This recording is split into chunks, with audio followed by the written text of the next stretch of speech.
Students, hope you guys are doing well. बिना time ज़ाय किए अपना टॉपिक की तरफ बढ़ते हैं। हमारा आज का टॉपिक है पोएम दी विजन। लिखी गई है बहुत ही फेमस मिस्टर अब्दुल कलाम साहब की तरफ से, जो बहुत ही फेमस राइटर हैं, साइंटिस्ट हैं, लीडर हैं, प्रेसिडेंट हैं, तो किसी तारुफ के मोहताज नहीं है। तो डिस्कस करते हैं हमारी पोएम को, लेकिन अपनी डिस्कशन से पहले हम देख लेते हैं। एक चीज़ आपके साथ शेयर कर दूं कि पोएम प्रिपेयर की गई मिस्टर अमित सर की तरफ से। यूट्यूब चैनल है उनका, इंग्लिश विद मोटिवेशन। चलें हम डिस्कस करते हैं पोएम को। थोड़ा सा इंट्रो देख लेते हैं वर्ड के बारे में, फिर पोएम को भी डिस्कस करते हैं। The vision is a short poem by 11th president of India. India के 11वें प्रेसिडेंट मिस्टर अब्दुल कलाम साहब की तरफ से ये पोएम लिखी गई है। He was also a famous scientist. वो एक अच्छे साइंटिस्ट भी रहे हैं। ही वॉज बॉर्न ऑन 15 अक्टूबर 1931। 15 अक्टूबर 1931 को उनका जन्म हुआ और उनकी डेथ एनिवर्सरी है 27 जुलाई 2015। 27 जुलाई 2015 में उनकी डेथ हुई। He was born and raised in Rameswaram Tamil Nadu.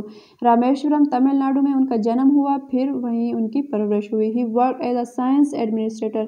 Science administrator के तौर पर उन्हें काम किया इंडियन स्पेस रिसर्च ऑर्गेनाइजेशन और साथ ही साथ defence research development and organisation के लिए भी। He is also known as the missile man of India. India के मिसाइल मैन के तौर पर उन्हें जाना जाता है। ऐसा मतलब फेमस उनके लिए एक नाम दिया गया उनको, missile man of India. He became the 11th president of India in 2002। 2002 में उन्हें इंडिया के 11वें प्रेसिडेंट का ओहदा दिया गया। He is also called people's president. Means मतलब वो जनता के लीडर की तरह, जनता के प्रेसिडेंट के तौर पर वो ऐसे मतलब जाने जाते हैं, ऐसा कहा जाता है उनके लिए। He got the highest civilian award Bharat Ratna in 1997। 1997 में उन्हें भारत रत्न अवार्ड से भी नवाजा गया, उनको ये अवार्ड दिया गया। He died during a speech delivery at IIM Shillong at the age of 83।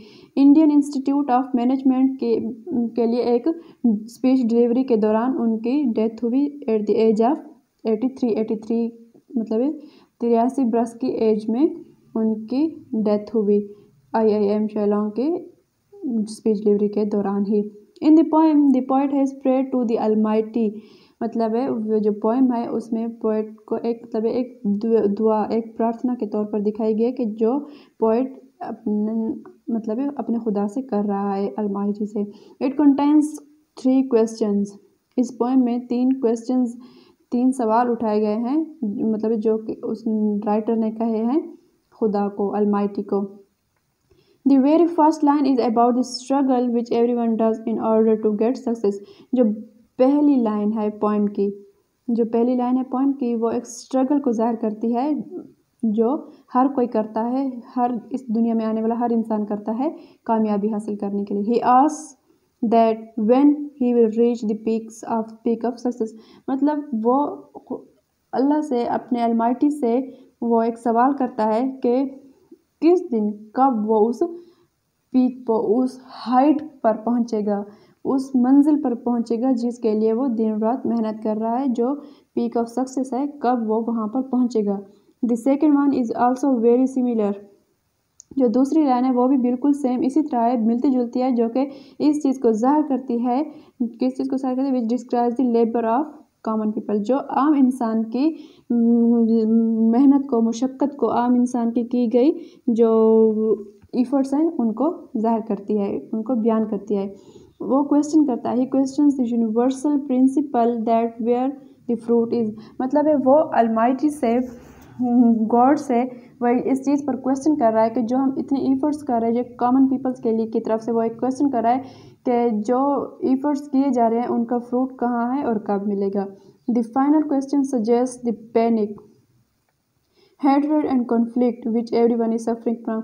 मतलब जो फाइनल और लास्ट क्वेश्चन है, मतलब वो एक दर्द को ज़ाहिर कर रहा है। कॉन्फ्लिक्ट मतलब जो हर कोई एक तकलीफ़ बर्दाश्त कर रहा है, एवरीवन इज सफरिंग फ्रॉम, और उस चीज़ को ज़ाहिर करता है। ही बेग्स, वो रिक्वेस्ट करता है, वो इल्तिजा करता है। ही बेग्स, वो मतलब भीख मांगता है। For the peace all the country में, मतलब अपनी कंट्री के तमाम लोगों के लिए, कॉमन पीपल के लिए, हर किसी के लिए वो एक पीस अमन सुकून की ख्वाहिश रखता है, वो भीख मांगता है सुकून की। In the final couple of lines, last में जो लाइन्स हैं, एक फाइनल स्टेंजा है उसका है, ही प्रेज फॉर द ब्लेसिंग, वो दुआ करता है, प्रार्थना करता है ब्लेसिंग्स के लिए। He prays to guide everyone and fill them with happiness, वो मतलब है अलमाइटी से प्रे करता है कि सबके लिए खुशी की और सुकून की दुआ करता है। The poem is nothing but a prayer to God, मतलब है जैसे कि पहले भी कहा है कि ये एक दुआ, एक प्रार्थना है अलमाइटी की तरफ, राइटर की तरफ से। It shows his love for his countryman, पहले वो जो मिस्टर अब्दुल कलाम साहब हैं उन सबको ही पता है he is a true patriotic figure, तो यहाँ उनकी पेट्रियोटिज्म भी वाज़ेह हो रही है, उन्होंने अपना मोहब्बत जाहिर की है अपने कंट्री के लोगों के लिए। It also reveals him as a believer of God, और ये भी जाहिर करता है कि किस तरह उसको अलमाइटी पे कितना ट्रस्ट है, कितना उसका अलमाइटी पे ट्रस्ट है। He seems worried about all the people who are not content and happy, ये लाइन्स, ये पोएम उसकी एक एक लाइन, एक एक लफ्ज़ बयान करता है, ज़ाहिर करता है किस तरह वो जो लोग सफरिंग में हैं, जो इफ़र्ट्स कर रहे हैं और उन्हें उनका अभी फ्रूट नहीं मिला, तो उनके लिए कितना वो फ़िक्रमंद है। The poem can also be considered a patriotic song, इस पोएम को एक पेट्रियोटिक सॉन्ग भी कह सकते हैं, क्योंकि एक एक लाइन, एक एक लफ्ज़ उसकी फ़िक्र ज़ाहिर कर रही है, उसकी पेट्रियोटिज्म को। It is filled with the feeling of patriotism. Every line of the poem reminds the great writer R.N. Tagore, Rabindranath Tagore, मतलब है ये पोएम का एक एक लफ्ज़, एक एक चीज़ से हमें फीलिंग आती है किस तरह वो पेट्रियोटिज्म को, मोहब्बत के जज्बे को, अपनी कंट्री से, अपने देश से मोहब्बत के जज्बे को ज़ाहिर कर रही है। और पोएम की एक एक लाइन हमें मिस्टर रविंद्रनाथ टैगोर के बारे में भी याद दिलाती है। is where the mind is without fear. Where the mind is without fear is also very similar to this poem, मतलब है रविंद्रनाथ टैगोर साहब की तरफ से लिखी गई where the mind is without fear बहुत सिमिलर है इस पोएम के डिवीजन से। It proves him a true lover of the nation, ये जाहिर करता है कि किस तरह उन्हें अपने देश से, अपनी नेशन से किस कदर मोहब्बत है। His feeling of sacrifice, dedication and devotion is clear from the text, मतलब है उनकी सारी पेट्रियोटिज्म, उनकी डेडिकेशन, उनके मतलब एक सेक्रीफाइस, सब कुछ एक ज़ाहिर हो रहा है इन चंद लाइनों की इस पोएम से, जिसमें उन्हें अपनी अच्छी खासी पेट्रियोटिज्म को ज़ाहिर कर दिया है। Throughout the poem he praise for the people of every caste and creed, मतलब है उन्होंने कोई ख़ास डेफिनेट एक कास्ट या क्रीड को उन्होंने पॉइंट नहीं किया है, उन्होंने अपने कंट्री के लिए प्रे किया है।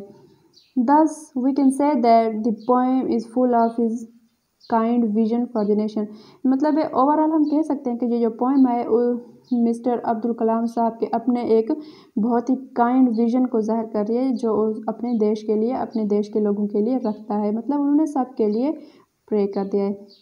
He was indeed a great citizen, बहुत ही अच्छे वो सिटीज़न थे, एक अच्छे patriotic poet. It is one of the finest composition of Indian English literature, Indian English literature में उनकी इस पोएम डिवीजन को एक बहुत ही अच्छा मकाम हासिल है। The poem has a deep true meaning, poem के बहुत गहरे और बहुत सच्चे मैनी हैं।